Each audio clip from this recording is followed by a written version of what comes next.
Hello, everyone. Welcome to Forge Narrative. My name is Paul, your host. I'm joined by Adam Camilleri G'day, everybody. and Tanya Gates.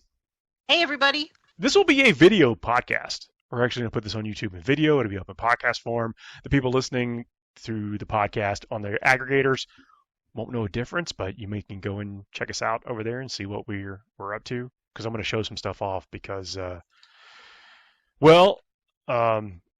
there's a lot to show off. There's really just a lot to talk about. We're going to be talking about Blood Angels this episode, which you may ask yourself, how is that different than any other episode? And I'm here to tell you that it's going to be some stuff for the brand new edition with the new Codex release, and we get to show off some cool things like this because Games Workshop was kind enough to send this to us. This is the thing I just showed is the slipcover for the data cards that come in the box set. Yeah. Nice. Yeah. Very nice. Yeah, the upgrade sprue out of control. I mean, there's all kind of stuff in there. The new Lamartie's model is great. New Astaroth model is awesome. Can't say How enough you good things. give us a number out of 10 about how happy you are with the new miniatures, and be, feel free to be critical. So I think let's get to that because I want to talk about the good, the great, and then some of the things that may be something that some players have to get used to and may struggle with. So I guess let's just start with some of the stuff that may be a little bit difficult. There's some things going to be missing from the Codex. Tycho, So where did you go, Tycho? Tycho, Falling out. Corbulo, Sanguinary Priest with a jump pack, Gabe Seth. Gabriel Seth, Librarian Dreadnoughts. Mm-hmm. So those are some things that are going to be absent. And so if you've been playing with them or maybe recently got them for whatever part of your collection, they're going to be missing. And so I think that's taking that head on is about the only way to do it. It was pretty obvious some stuff was going to be going, especially after seeing what the Dark Angels 1 wrought, where we lost quite a few units there. And so, it's probably going to be the case for all of them. I mean, who knows what's going to happen to, Black Templars and Space Wolves when they get their equivalents also. Well, and so there are some things that are very easy port overs. As we have seen, they are willing to port over some things into, I'm not going to say this with any foreknowledge or whatnot, but you can make some assumptions based on what we've seen. Yeah, you can make some assumptions based on what we've seen. The game Space Wolves are ripe for, Primaris Bloodclaws. That essentially it's just an assault intercessor with maybe, hits worse but has another attack and a different upgrade sprue, There's a lot of really cool stuff there. Yeah, specifically with the Blood Angels and not getting too far into speculation land, is that seeing what they'll do to push those kits, I think is great. And like the upgrade sprues and so the Death Company, and we can talk about, we'll get there in a few minutes. You're going to have options still. You are going to have some options. I think maybe what you were asking me for was like how I felt about like the Sanguinary Guard models and the fact that they don't have wings. Yes. We talk a little bit about that on the previous show. I'm sure that anytime there's change, people are going to really feel it. You know what I mean? Gnash their teeth. And the wings, though, I'm less concerned about the wings because I have a penchant for snapping them off and needing to repair them. So I'm a little less worried about that. There are some choices with the Sanguinary Guard, without a lot of them don't have. Well, none of them that we see in the pictures have sculpted knee pads. And the shoulder pads seem to be a little bit more conventional than ornate. Are you tap dancing around the nippleless chest pieces? No, I have it on good authority. We're going to get a full on nipple sprue. No, I'm kidding. I'm completely kidding. 100%. Big ones, little ones, shiny ones you could hang a coat hanger off. Completely kidding about that. But some people have been say, cool. Well, now I've got and I'm talking about some of the rosier comments out there. It's well, great. Now I'm going to have even more kind of a synergistic look between Dante and the Sanguinary Guard. That is true. Yeah, Dante's going to look right at home next to these guys. I do think, and I don't want to talk about the aesthetic too much because this will be in the eye of the beholder, and I completely empathize with some folks out there that are lamenting some of the change.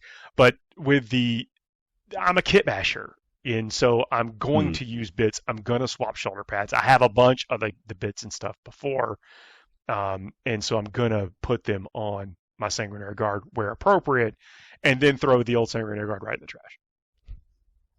Wow. No, of course not. Like, but the weapons are different. Some of the weapons are different, which we can talk about when we get to that section. With the fact that we've got, some of these things that are changing, like it's a completely different world with Lamartie's, and which, by the way, the model for Lamartie's is awesome. Absolutely. Yeah. Awesome. So the Lamartie's model to me is a 10 out of 10 home run. The Astrath model is just Astrath again, just bigger. It just feels like they're like, there's no need to do anything extra. It was just like, let's just make the same model on today's scale with today's technology. Whereas Lamartie's is a complete reimagining, and I think it's fantastic. It's by miles the best model he has ever had. Like I have often not used the actual Lamartie's model in favor of a kit bash chaplain I've played with for a long time. This model in this incarnation will get play. People will be proud and happy to use that model. So also, what is some of the other? You know why Lamartie's is my favorite?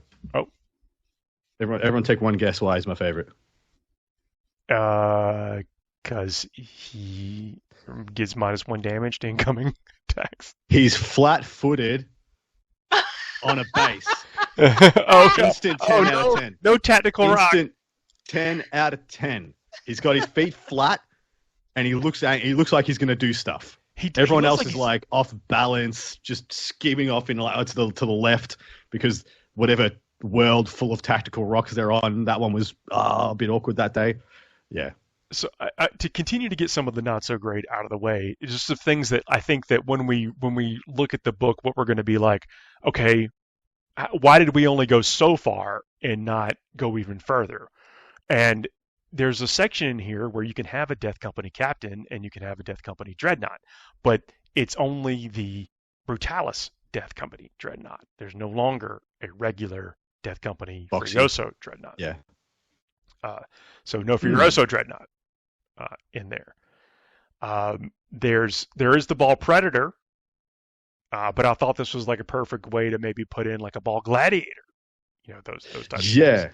We talked about this, didn't we? There is a lot of scope here to just like make a turret, and all of a sudden you've got a ball, you got a Ball Gladiator. Maybe off the Lancer chassis, so it has the multi-melter sponsons, because that makes a lot of sense.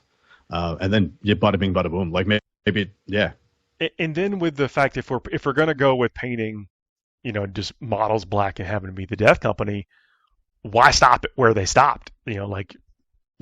Just have everything. Get an option of that. But again, this is just me as trying to put myself in the shoes of some folks that are going to be viewing it. But that is really we just asked, why isn't there more? Maybe, who knows? But there's still a lot of great stuff in there, and I want to jump into that. Just such a missed opportunity. No Death Company suppressors. Just biggest missed opportunity. Look, who knows what White Dwarf in the future holds or whatever. But it's now let's really. And I mean that I wanted to jump into the criticisms just because, when you asked, and then I know some other people will ask out there. But what are some amazing things out there? Dante and Mephiston got better. Well, I'm waiting to see the points, of course, before we have any like final say on things, because it's not always the case at the points in the back of the book, at the points we're going to be playing with in a competitive setting. But right now, Mephiston looks absolutely amazing. He looks so good. In addition, you now have two, new Sanguinor, new Mephiston. You have probably the two most durable infantry lone operatives in the game in the same army, and that feels really powerful. Like you talk about Lictors, Death Leaper, all these things like that. Like, Sanguinor and Mephiston just absolute houses to kill.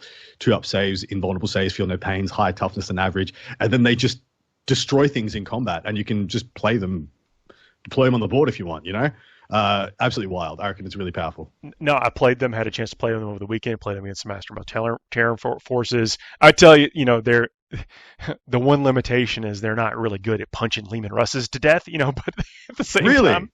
Oh, mate. My heart weeps for you. But they do a good job of punching everything else out. And when I say Mephiston got better, is that Mephiston still stout, movement 7, toughness 5, 2+ save with a 5+ invulnerable save, 6 wounds, leadership 6+, OC1, which you can expect from characters, but a feel no pain of a 4+. Yeah. 4+ feel no pain. Fights first, lone operative. Yikes. What were they thinking? No, this guy, this guy is Mephiston is absolutely amazing. Do you remember that? You remember that? Everyone will remember the days, maybe not Tanya, where Mephiston was like a single miniature that you could hide behind a pedal that was strength 10 instant death force, and would just go like one tap swarm lords and like.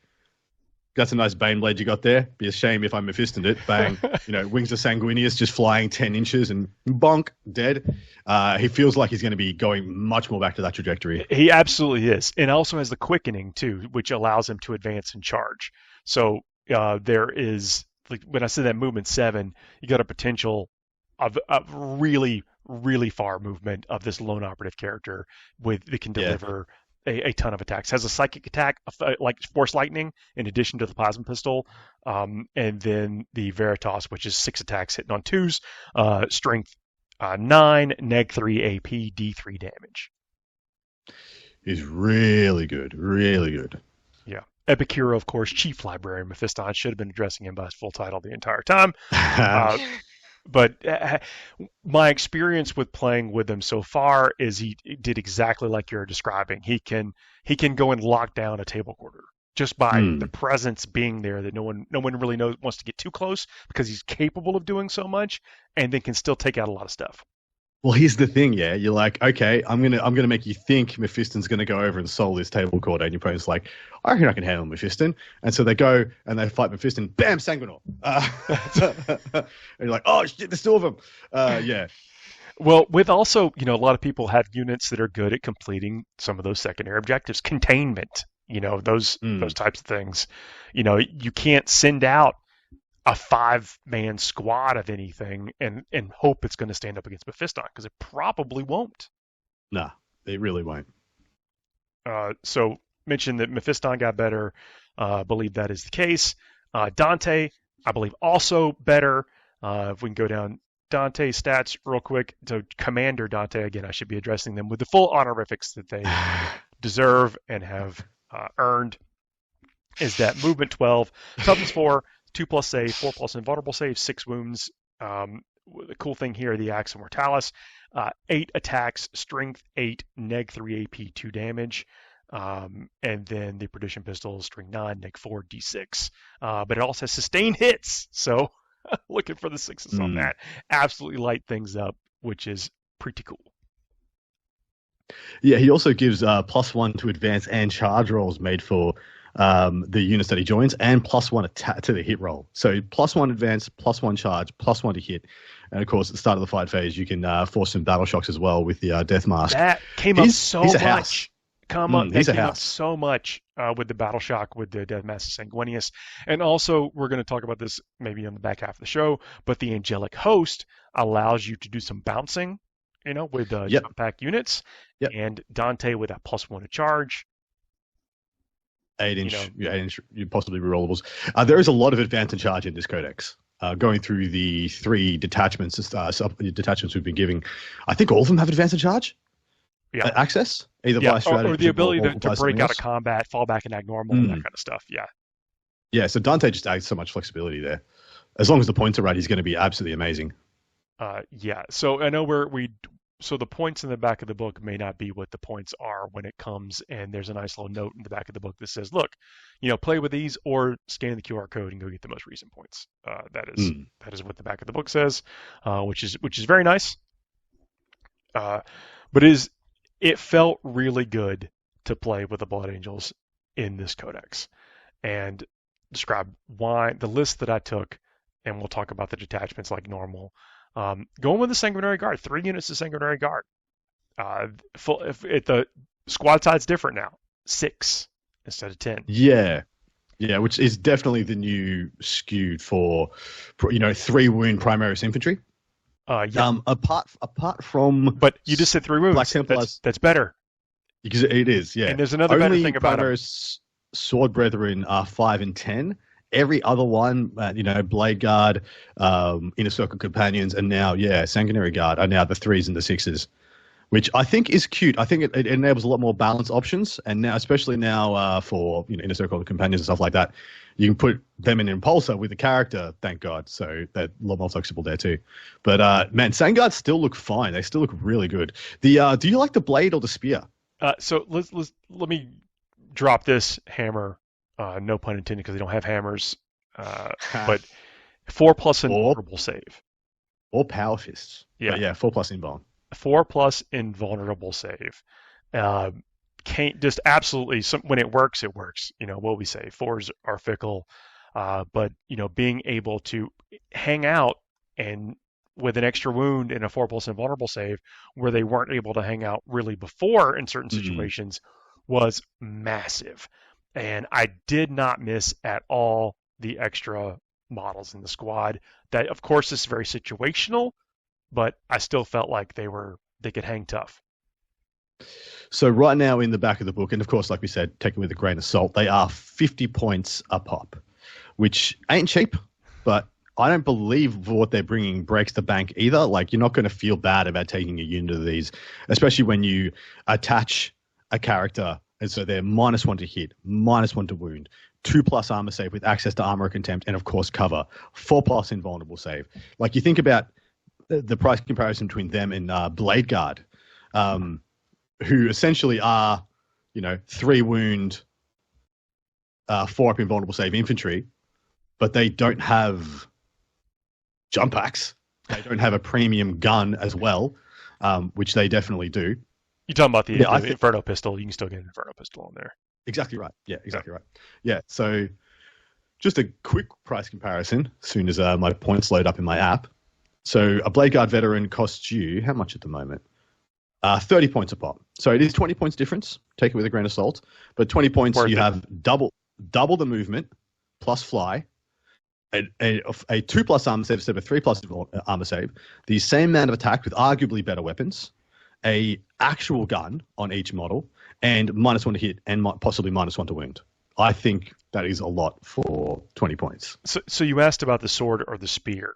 There's also the banner, like Squash Knits like a banner, gives that ratchets up your OC, which actually worked out. Love that. Love having the extra OC for the banner. I believe the banner has, looking at the pictures, has a spear attached to it.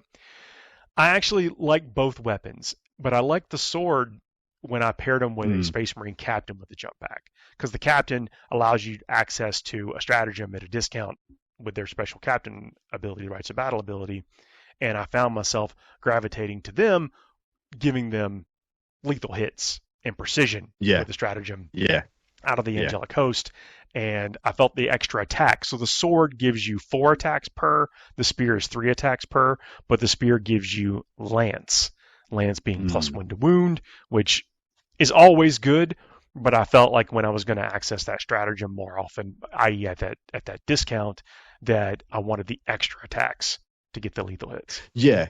And of course, there's the detachment, which is the same as the index attachment, where you still will get +2 strength, bringing them up to strength 8 with the sword, meaning that the +1 to wound, unless you are going into toughness 9, would have been the same thing anyway.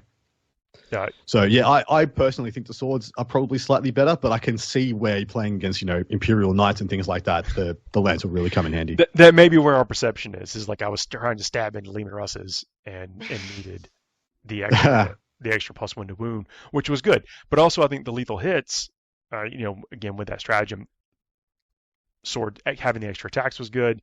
Although I did not use it. This is my reflection upon that. I actually went with all spears just to test them out. And talking with my opponent, it seemed like we wanted to maybe at least have 1 unit of the swords. But going into, I think, a take all comers, probably those extra attacks is great. And you were talking about actually, let's jump into the detachments. The Liberator Assault Group, and this is the one that has the red thirst. This is the one that we all kind of come to know and love. +1 attacks, to add 2 to strength of weapons as the detachment rule, and then a list of enhancements. Speed of the Primarch. Once battle at the start of the fight phase, the bearer can use this enhancement. If it does so until the end of the phase, models in the bearer's units have the fight first ability. Models in the bearer's units have the fight first ability. Really good. Fantastic. Rage-Fueled Warrior, that's the next one. Once per battle at the start of the fight phase, the bearer can use this enhancement. If it does so until the end of the phase, the bearer's melee weapons have sustained hits 3. You're already rolling a lot of attacks. Yeah, very cute when paired with Oath of Moment. But I still actually think that's one of the worst ones in this. That first one I think is absolutely cracked. And so the next one is if you try and fall back from this unit, the bearer of this unit, you must make a desperate escape. And if you are battle shocked, you will have -1 as well. So you'll die half the time trying to fall back from these units if you're battle shocked. And then Gift of Foresight is auto flip a hit, wound, or saving throw to a 6 once per battle round. So that's 5 times you can flip a Thunderhammer roll to a devastating wound. 5 turns per game, possibly. So that one's really good as well. So I think it's the last one and the first one are the absolute, swinging for the fences for me. The Fights First is really good. Yeah, I mean, Fights First, especially, you mentioned having that. Well, we mentioned having it on 2 characters, like that you're probably going to want to take Mephiston and the Sanguinary, and so now you're going to have it on a 3rd character. You take so much wind out of the sails, so much power away from your opponent if they were playing an assault force into you. I can TLDR the stratagems up for you pretty quickly if you'd like. Yeah. So if every one of these 3 detachments, of course, has Armor Contempt baked into one of their stratagem suites and then have 5 others. There is one here, Angelic Grace, which is a 5-up Feel No Pain against mortal wounds, which can be pretty good because it happens after you have the mortal wounds allocated. So you can see if someone's going to do 6 mortal wounds with an exploding Imperial Knight, then trigger you Feel No Pain. But then all the other 4 have a really cute second tier on them, similar to, let's say, probably the Dread Mob, where you get to push the button and go harder. You can choose to become battle shocked, and then you get both sides of the stratagem. The first one being 1 CP for +1 strength or attacks, or you choose to become battle shocked and you get both. You still get the trigger of the stratagem, as it specifically says the stratagem triggers and then you're battle shocked. But you get both if you choose to become battle shocked. So you can just choose to go a bit harder. The next one is 1 CP for lance or lethal hits, or become battle shocked and get both. Lance and lethals is huge. And another reason why, if you're taking this detachment, you maybe don't want to take the spears as much because you have a 1 CP access to lance. Then you have shoot and charge after advancing for 1 CP. Become battle shocked, get both, or just 1 CP, advance and charge, advance and shoot. And then the last one is fall back and shoot, fall back and charge, or become battle shocked and do both. Really, really cool flexibility here. And of course, if you're playing with Death Company, you're OC 0 anyway. You're not giving up all that as much as many other things are when they become battle shocked. And you still get the use of a stratagem. So the only time it's going to be a downside to push the button, I guess, is when you're specifically killing them to flip an objective in your favor for, say, extend battle lines or something similar like that. Overwhelming force, so to speak. So what you're alluding to with the taking the negative and getting both is that they're losing themselves to the red thirst. Like, that is what's happening, and they're falling into the battle, and taking that negative of being the battle shock. So only able to be targeted by the specific stratagem that you are targeting them with right now. They get the benefit of that stratagem, but then would lose all the other stuff that would come with battle shock. But you can do very cute timing things with this, though. You can be like, Armor Contempt, now become battle shocked with the stratagem, and so there's a lot of cute things you can try and activate to get around certain timing stuff. I would just make a suggestion for people. If you're gonna play this detachment, please LARP it. Yes. Right? Just make comments about how you're there, fighting against Horus and stuff. Just LARP it the entire time. So the world caught fire when a gentleman playing World Eaters just started shadowboxing and doing push-ups during his opponent's turn. What is the red thirst equivalent of such a play, Paul? It's so you're playing thematic Blood Angels. You're the inactive player. What are you doing to manifest the power of the Blood Angels on the table? You have to call your opponent Horus all the time. And not only you have to, but don't shout at them. You have to like shout off in the distance, but they know you're talking to them. And you have to actually push your models as far forward as all times as possible to get them into combat. No restraint. Just bring a stack of pieces of paper with vengeful spirit written on them, and just every minute just tear one up. You might also have to be drawing a beautiful picture, and then when it comes time to attack, you have to ball the paper up and throw it on the ground. I think that you could also do like a righteous monologue the entire time that your opponent is moving models. Yeah, that's pretty good too. I love that. You should have a chalice, and then find the reddest energy drink you can, and like at the top of every turn, you shotgun it. If you go on the red first, you shotgun it. Otherwise, you pour it daintily into your chalice, you chug it, and you get on with business. The next detachment is the Lost Brother, and this is the Death Company detachment. The special rule is a noble death in combat. Each time a Death Company model from your army makes a melee attack, reroll a wound roll of 1 if that model's unit is below the starting strength. If that model's unit is below half strength, you can reroll the wound roll instead. So basically, by round 3 and beyond, you're rerolling wounds, which is pretty significant, especially when you have Oath at the Moment already and some other tricks that you're going to get from the rest of the force. Yeah, this is a cute one. So, of course, there are a lot of very good things about Death Company. Of course, it comes with downsides. As we know, they feel no pain, but they get no OC. They hit ridiculously hard. But yeah, this is going to be a really interesting detachment. So I have noted here also that you get Death Company Marines with bolt rifles, or Death Company Intercessors. They all get the Battle Line keyword. So you can really fill your list up with these things. And of course, we know Battle Line is pretty incentivized in the prior Nexus mission packet as well. So despite not having OC, of course, if you have chaplains around, you get to do all the things. Get to fall back. Well, the chaplain gives you the OC2 back. Exactly. It gives you your OC also. I used a terrible choice of words there. You get your OC of 1 on the unit with a chaplain around. I would like to tell you guys that Death Company Marines with bolt rifles, or Death Company Intercessors, are really pushed in this book. I'm not sure if they're pushed to be good enough that we want to start taking things en masse of these guys, but they're OC1, so they are OC1. They're not OC0, and they get whatever. But they of course have the chaplain caveat. But once per turn, you can target this unit with the Fire Overwatch or Heroic Intervention stratagem for 0 CP. So free CP use, a la if you had a captain. And of course, because these are named specifically, you do get them for free.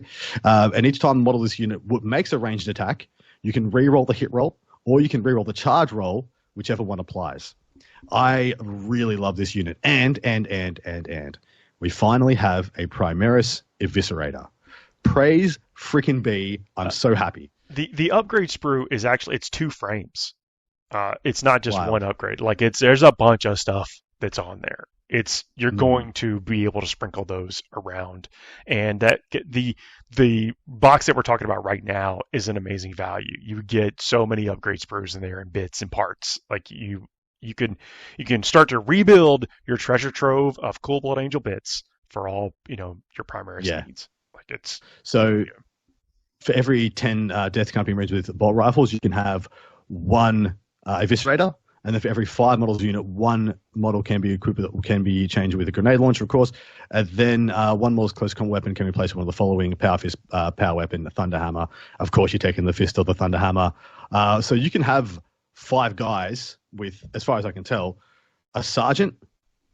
No, you can't equip the Sergeant. So you can have a Fist or a Thunder Hammer and an Eviscerator, 3 guys with guns, and a grenade launcher. It's actually a pretty well-rounded unit all of a sudden. The Jump Pack unit, too, has a lot of options as well. There's been some folks that I think have kind of been hesitant to think that the way you equip the Death Company before is not going to... Or, sorry, the way you equip the Death Company in the Index is not going to be how you do it in the Codex. And that's okay, I think, because you get a few more tricks and still a lot of utility out of the unit.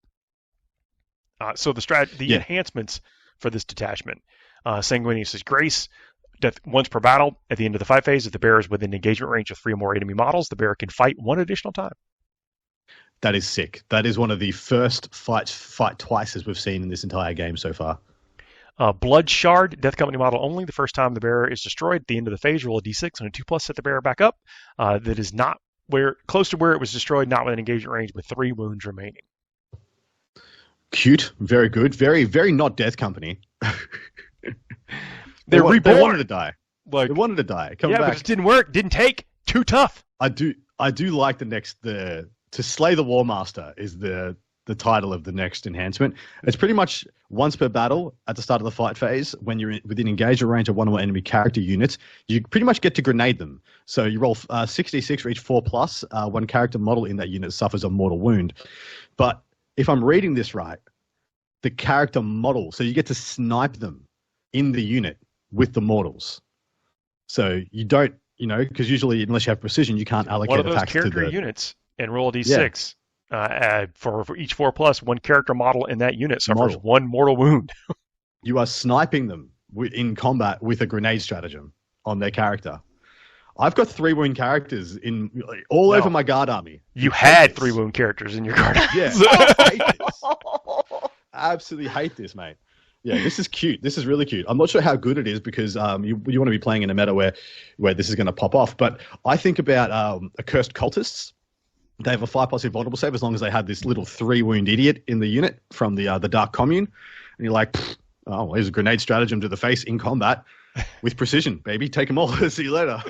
Really good. Vengeful Onslaught's the next one. Death Company models only. If the bearer is destroyed until the end of the next turn, each time a friendly Death Company model makes an attack, add 1 to the hit roll. This is just not in that unit, just each time. End of your next turn, you're army-wide +1 to hit. Yeah. Go and get your guy killed. That's what he wants anyway.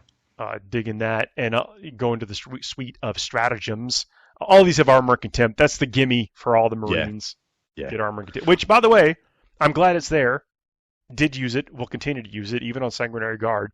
Sometimes you want to, try to stay in the 2+ range. Yep. The first one of these is essentially get a Death Company unit killed on an objective, and if you control that objective, you can sticky it, as in it will remain under your control. Very similar to Stratagem that World Eaters have, which is very funny to me to see these two things coming together. We all knew it was going to happen. Final Retribution is completely different. It is completely and totally different. You keep telling yourself that. Yeah.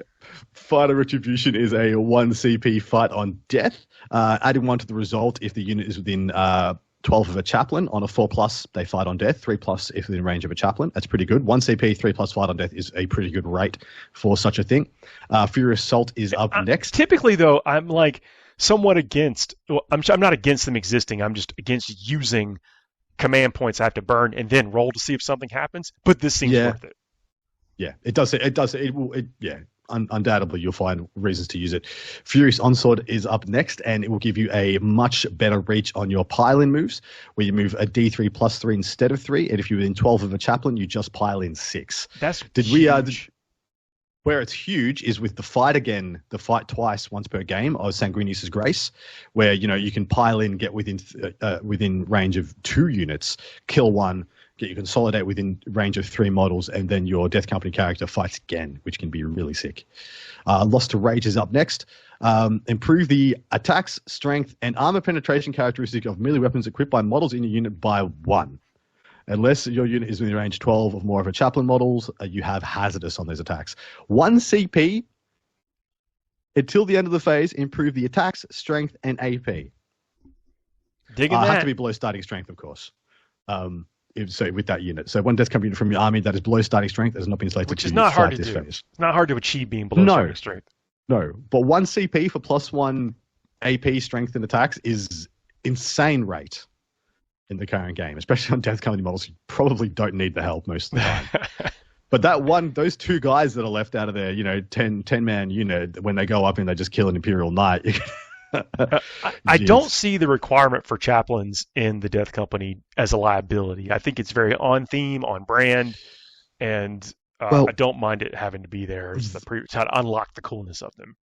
They're hardly attacks unit anyway. Like they're pretty good.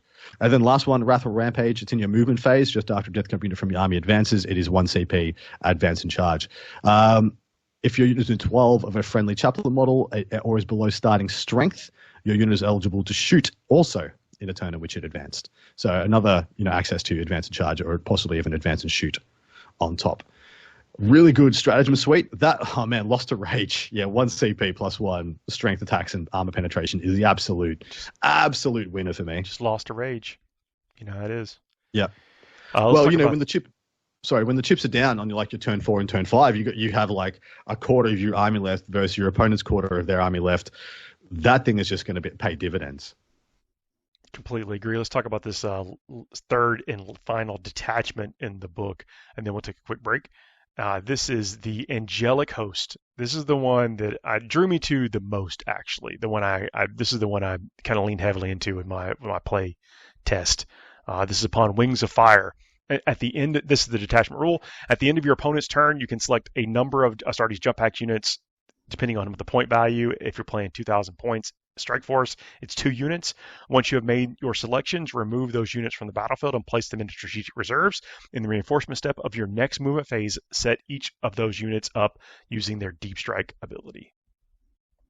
So very similar to Hypercrypt and the Grey Knights detachment, but unlike those armies, Grey Knights maybe, those armies are not lethal, crazy melee powerhouses. We've seen a lot of Hypercrypt armies start to pivot into shooting assets, units of 3 heavy destroyers, Doomsday Arcs, things like that, so they can just pick them up and put them into the firing lanes. This is going to be a much more pressure style list when used with the up and down mechanics. We talked about Dante stats earlier, and Dante can lead Sanguinary Guard, and Sanguinary Guard are now a no-fear unit. You can throw them out there in the danger zone, and they might make it. I think it's likely that they do make it in most situations because of that invulnerable save, because of the 3 wounds, because of the 2+ armor save. So enhancements. First up is Artisan of War. You improve the AP and the save characteristic becomes 2+ of the bearer. Which is pretty good. It has to be a jump pack model, but I think that's all of them. All of these have to be on jump pack. This is the jump pack. This is the jump pack detachment. Who would have thunk it? Wild. Yeah, the Visage of Death is the next one. Basically, this is like a mass sanguineous. In the battle shock step of your opponent's command phase, each enemy unit within engagement range of the bearer must take a battle shock test. That can be huge. All the drawbacks and limitations that Battle Shock gives you. It might make a difference. The Archangel Shard. This is very situational, but I dig it. The bearer's melee weapons have the Anti-Chaos 5+ and Lance ability, so you can turn a captain's, Power Fist or Power Sword into anything you want. This next one though is amazing. The Gleaming Pinions. Once per turn. Remember, I said per turn. After everything I just say here in a second. Yeah. When an enemy ends a normal move, advance, or fallback move within 9 inches of the bearer, if this bearer's unit is not within engagement range of 1 or more enemy units, it can make a normal move of up to 6 inches. Auto take. Absolute auto take. Yep. Let me tell you what happened. Every list. Yeah, in this. I'm outside of a ruin. A tank gets driven up next to me. Guess what? I'm back inside that ruin. You hate to see it, or love to see it. I hate to see it. It's look. You of course you tell your opponent what you have and stuff like that. But if you're playing on decent terrain, like those kind of situations will occur. Or so you're playing. Let's say you're playing the tempo game with another army. They're coming up to charge you. Now, this doesn't trigger if they come down out of Deep Strike, that are outside of 9. It has to come within 9 to trigger the Gleaming Pinions. But if they're trying to get up there to shorten that charge, you just made it 6 inches worse. What is it about a Gleaming Pinion that makes you move faster? I'm surprised. It triggers. They're well oiled in the back of the jump pack. I'm out. They're gleaming. Does it mean well if they're oiled? They wouldn't. Yeah. Okay. Fine. Fires off. Out. The stratagem suite, of course, has Armor Contempt in it. The first stratagem, though, is really quite cute and is specifically for a Sanguinary Guard. It's Unbridled Ardor. Essentially, when another unit in your army gets killed, you spend 1 CP even though that unit was just destroyed, and then until the end of the battle, Sanguinary Guard units from your army reroll to hit and reroll to wound against that unit. So any unit that kills of your opponent's army that kills one of yours, it's any phase as well. It can be shooting or fighting, and then Sanguinary Guard just go to the absolute moon versus that unit. And remember, this is on top of Oath of the Moment. Like all this stuff we're talking about is on top of Oath of the Moment. This unit is like 1 CP, and there your Sanguinary Guard is now completely Oath agnostic. No longer needs Oath of the Moment. Angel Sacrifice is where the previous stratagem that was in the Index detachment has found its home, as in like it's 1 CP in the start of the fight phase. Redirect all attacks onto one Adeptus jump pack unit from your army. It's so huge, which is also really powerful. Basically, this is like the Sanguinar's little pocket stratagem. Yeah, it is. Comes down, and so it's anybody with engagement range has to attack this one specific unit from your army, a character or unit or whatever. So what is often employed is you take the pressure off of a unit you don't want to die, something that maybe has better OC or has some other use or hasn't attacked yet or whatever. Yeah, spot on, mate. 1 CP. 1 CP. I mean, actually, every stratagem in this book is 1 CP. This next one is Martial Exemplars. It's 1 CP. Jump pack unit gets lethal and precision, which is very good. Like just 1 CP precision is already good enough in a lot of circumstances, but lethals as well, just a little cherry on top. This is what I was talking about with the swords. So going with the swords and having a captain here that can get this at the discount. It's get the rights of battle. It's get the discount on the Martial Exemplars. Basically, I think, killing all the time. It just kills every character all the time. Yeah. You're all dead. Descent of Angels is a 3-inch deep strike. It's funnily enough, I think this is the worst army to have this one on. Because you don't have a deep striking shooting asset in this army. You can't charge off this, obviously, because it's the same as all the other contemporaries. But there isn't like, I mean, you can deep strike a Dreadnought 3 inches away from somebody and just blow them up. You can deep strike heavy destroyers or Tau Crisis suits 3 inches away and just blow people up. This one, you deep strike them away and you're like, maybe I have an Inferno pistol. Congratulations. But you're not even in melter range for the Inferno pistol. You're not in 3 inches. You have to be outside 3 inches. 3-point, like, minuscule. You can't even get melter range. It's really funny that this is probably the worst place to have this stratagem. The thing about this is that you can dump some decent OC maybe on an objective. Yeah. Well, I mean, 6 Sangard and a character, that's 14 OC. Yeah. In 7 models. It's pretty good. And then the last one is Death from the Skies, which is advance and charge. Oh, sorry. It's even better. There's 1 CP. It's in your charge phase. To the end of the turn, your unit is eligible to shoot and declare a charge in turn in which it advanced or fell back. It is the best 1 CP version of that stratagem in the game. Yep. It has to be on a jump pack model, so like not Mephiston. But that's every single one of these attachments has advance and charge. Every single one. Which is good, because if one of them didn't have it, you would say that's the bad one, because all 3 of them have it. You're like, it's actually like, which one is worth playing? All of them. Absolutely love those packages I think you can make a case for every one of the detachments. I'm drawn currently, like the one I think out the gate is the Angelic Host. Me too. Yeah. But that's more, that kind of, I think that fits into, I don't want to say a less nuanced play style, but it's like you could just take a collection of jump pack models that you may have in the Blood Angels already, put them on the tabletop, and it requires a little less, I guess, finagling to get that collection to work. And maybe that's why I'm drawn to it, but I also really like the flexibility of being able to bounce off the table. Yeah, I quite like it as well. I think it's quite cute. It is only jump pack models as well, which is really good, because otherwise you would be, slapping down units of Devastator Centurions and stuff like that. Just put them up, yeah. Anyway, let's take a quick break. We'll come back, talk about some of the units, talk about some of the modeling and hobby opportunities. Now that we've got some idea of where it's going to go. We'll see you in a second. FTN is brought to you by Discount Games Inc. Please visit them at www.discountgamesinc.com.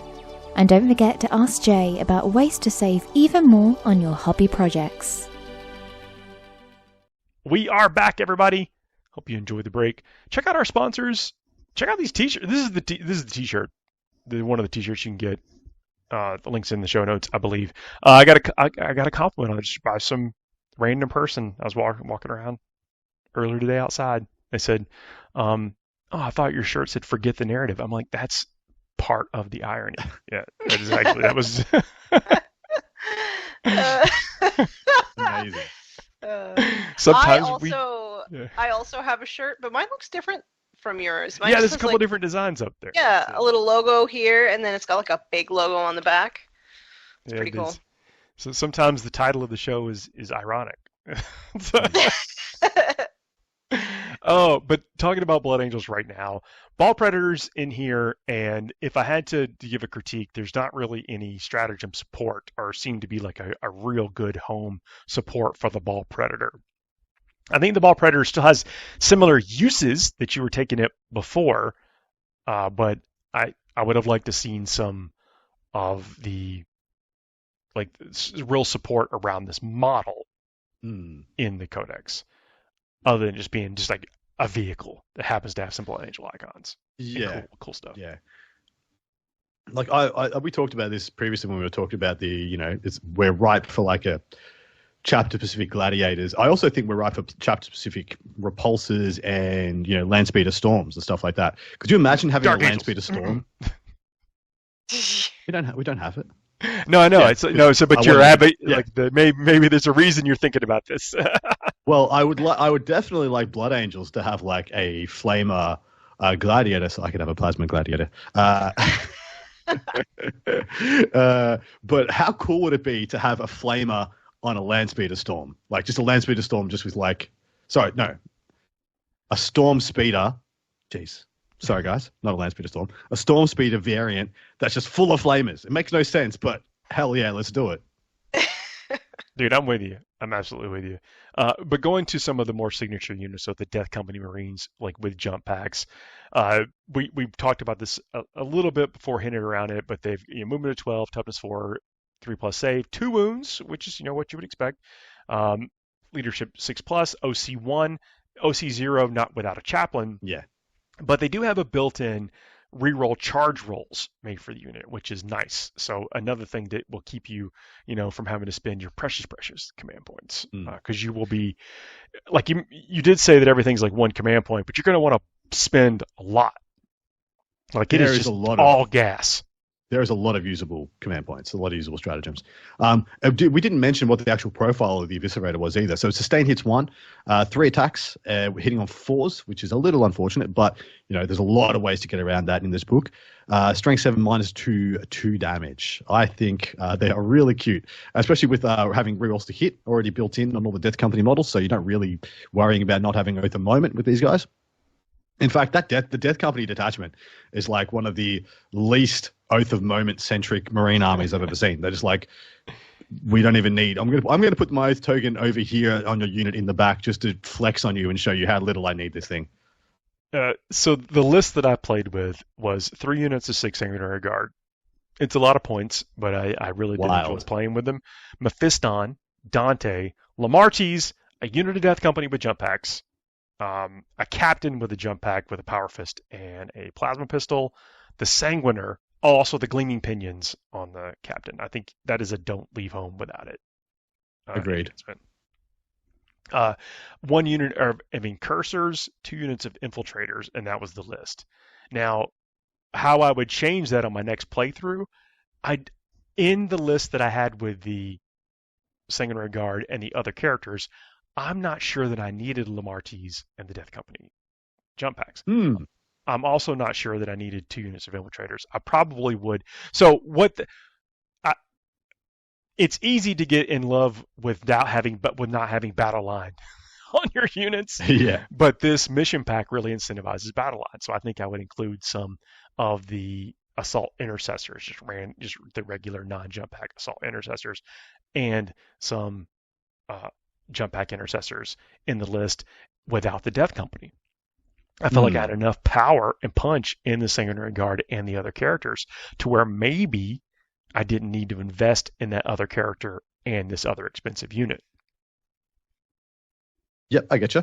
But, that was just my initial run and where I was thinking about maybe where I'd go from there. Have not tested that other play, but I feel like if you're cracking open this Codex, you will almost be drawn to not take as much battle line. But, you know, kind of remember you got to play the missions, which kind of leads into the fact that Blood Angels sometimes, you know, want to just fight. They get so overcome by wanting to fight. Yeah.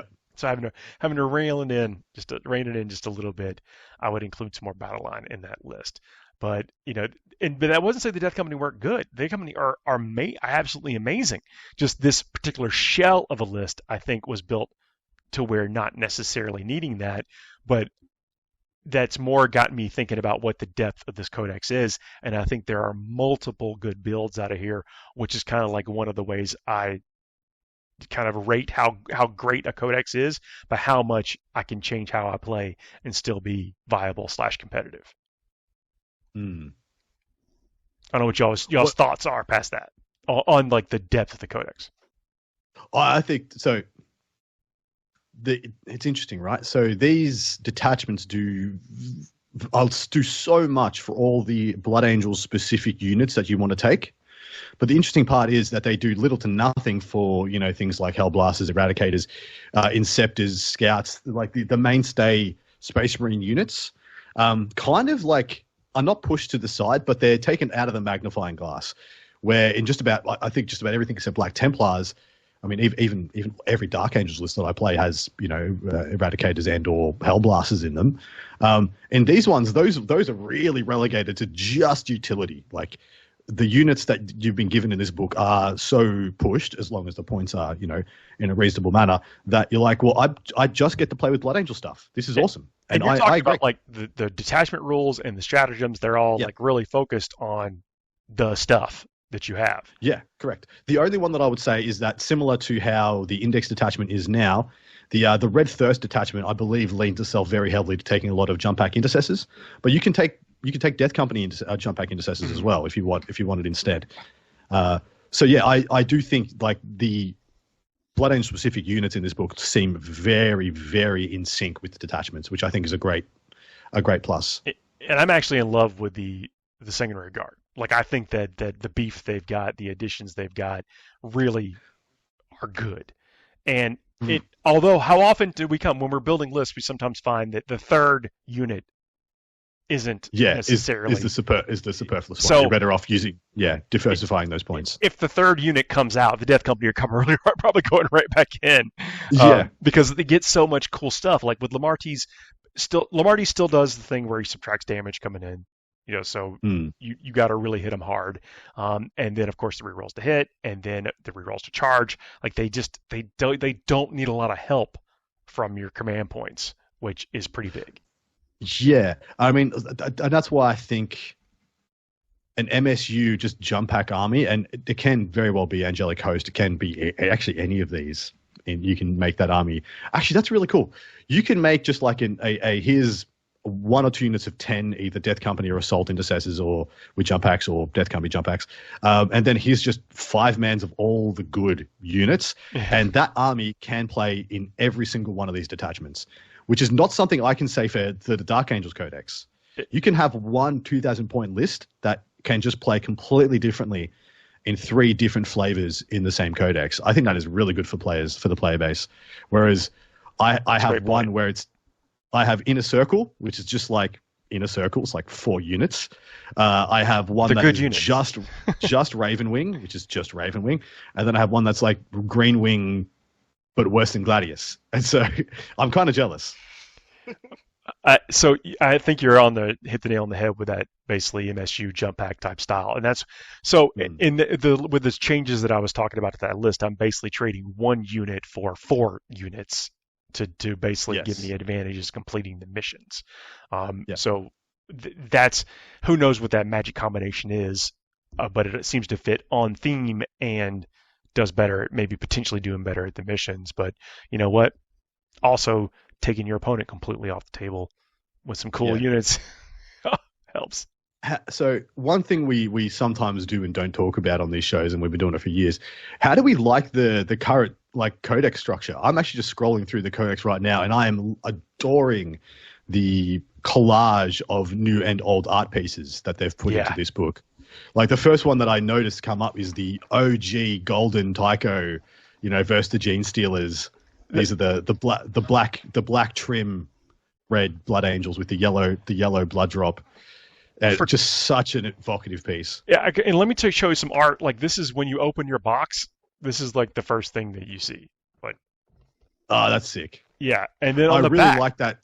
I really like that grayscale Red Death Company poppy stuff. What is the ram set for? I think that this is the Librarius. So this is like the crux for the Librarian, I believe. Is that Mephiston's sigil or something? Or well, it's not on Mephiston, I don't think. But Mephiston is represented. Like, this is where the cards are, and the cards have the red foil on the sides. The book also has the red foil on the sides. The thing comes with like a slipcase that you can keep your stuff in. This is what it comes in the box in. As you can see, I've taken it out because I had to look at it immediately. But the book, if you're into the limited edition books, you are into Blood Angels, you will love this. I didn't know if it came with the bookmark, but it does. So really happy to see that. And then you've got the red. You can kind of see it reflecting off the light there. Like, just loving it. Beautiful. Yeah. And all that art you were talking about is art from every generation, from the beginning of the game to there's now. some Space Hulk art in there. There's some Devastation of Baal artwork in there. There's some I don't know which one was the campaign versus the demons, but there's a someone with the I can't remember that was from. Fifth edition, right? That was the fifth edition. Yes. Codex. And then the new stuff, which is the very Death Company Intercessor centric, which I love. I love the coloring saturation on it with the really poppy red, and everything else is very muted and almost grayscale. I think it's gorgeous. So thanks a lot, Games Workshop, for sending that our way. Going to be continuing to dive into this. Don't worry, I'll keep already updated on the army list and changes. Oh, thanks, mate. But let me tell you, it's very satisfying when you don't fail. 4 melta hits. Hit your Sanguinary Guard and you pass all your 4 vulnerable saves. You're like, I'm real good at Warhammer. Oh yeah, bet that feels real good. Boo. But before we wrap up, I want to bring back the finishing moves. Finishing moves is like quick things you can do with painting to really kind of like take your painting to the next level. Maybe after you're already done with the model. This is one of those criteria. Sometimes you're like, what could I do? What could I spend 5 more minutes on to make this look awesome? And in the line of the proud honor tradition of the finishing moves, Tanya, you have something for us. I do, but it should, I guess, be called like beginning moves or something. But I guess teaser. We could argue, I guess we could argue that this is going to give you more time to do more finishing moves. And I don't know about you guys, but when I first started painting, I really, really struggled with metallics because the paint is in a very almost like transparent medium, and the metallic flakes are like a little bit thicker, well, quite a lot thicker actually, than the pigment inside like a regular opaque paint. So I was getting like a lot of streaks. It didn't look like real metal, and I was like, what am I doing wrong? And then, so I'm going to basically tell you how I do all of my metallics, and on my orcs specifically, because they have a lot of metal. My army is Death Skulls, so they have lots of like metallic bits all over them. So what I do is I prime them black, and then I just do a fairly heavy dry brush over the entire model, and that honestly is good enough. So if you were doing gold, say, I don't know, maybe you picked up a Blood Angels box or something, if I was going to approach that and be like, okay, how am I going to do these metallics in a way that looks not streaky, but in fact kind of looks like brushed metal, and it can do it fast, I would probably just prime it all brown, and then I would just heavy dry brush it gold of your choice, and I would probably use like an eyeshadow brush that you get at the dollar store. Oh, like a wider. Yeah, and one that has like the almost like the beveled edges on the side, so it's not like flat across. It's very like densely packed bristles, and it's like curved on the edges, and that's going to give you a really, really nice finish on your metallics. I mean, finish. it's 2 steps. And then if you wanted to, you could wash it. If you wanted to, you could do a second lighter dry brush on top of like a silver or a lighter gold, and then you're just good to go. You're done. Look, you can't argue with the results either. Like, check out your Instagram. Like, you beautifully painted stuff. And I also love that tip about going, outside of what, like, our hobby store to get the brushes that sometimes, like, they don't know what gold they're sitting on there at the drugstore. Yeah, and honestly, like, I just buy my brushes off Amazon. You can buy bulk brushes, and like, they're so inexpensive that it doesn't matter if you wreck them by dry brushing a model. You just toss it. It costs you like 10 cents for one brush. Just move on to the next. Spectacular. Well, it has been a pleasure getting to talk about Blood Angels with y'all, and I hope folks, look, if you're a Blood Angels fan, we talked about in the very beginning the stuff that you may have to, like, get right with, or let us know how it impacted you. If there's some things like that really have changed how you play the army, let us know, because maybe we can help with some suggestions about how to get back in that spirit and that groove. And happy to talk about it. Love talking about Warhammer. Love talking about Blood Angels even more. So that's our show this week. It's been a pleasure. Don't forget to like, share, subscribe, leave some comments down below. This is your first time seeing us in this format. Wave, give us a wave. Cannot wait to see y'all next week. See everybody. See you guys. Bye, everybody.